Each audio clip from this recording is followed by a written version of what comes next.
Assalamualaikum warahmatullahi wabarakatuh. Perkenalkan, nama saya Windy Ramadhani dengan NIM 207230035. Saya dari program studi Tadris Biologi, Fakultas Tarbiyah dan Keguruan, Universitas Islam Negeri Sultan Toha Saifuddin Jambi.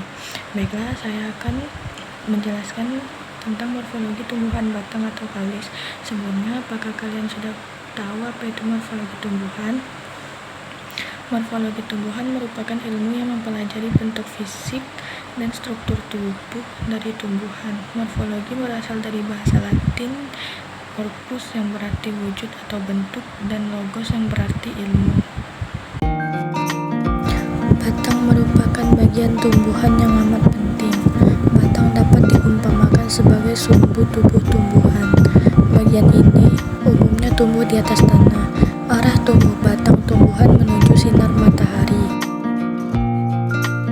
Adapun sifat-sifat batang yaitu umumnya berbentuk panjang bulat seperti silinder, terdiri atas ruas-ruas yang masing-masing dibatasi oleh buku-buku, dan pada buku-buku inilah terdapat daun.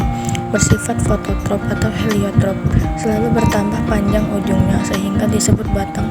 Mempunyai pertumbuhan yang tidak terbatas, mengadakan percabangan, dan selama hidup tumbuhan tidak digugurkan kecuali kadang-kadang cabang atau rantingnya kecil. Umumnya tidak berwarna hijau kecuali tumbuhan yang umumnya pendek, misalnya rumput, dan waktu batang masih muda. Fungsi batang yaitu menyalurkan bahan makanan dari akar ke daun dan buah, ke tempat tumbuh daun, bunga, dan buah, tempat menyimpan cadangan makanan. Pun jaringan pada batang sebagai berikut.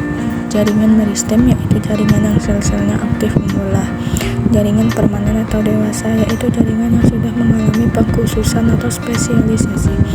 Jaringan epidermis tersusun atas lapis sel, tidak ada ruang antar sel, mengalami penebalan kutikula.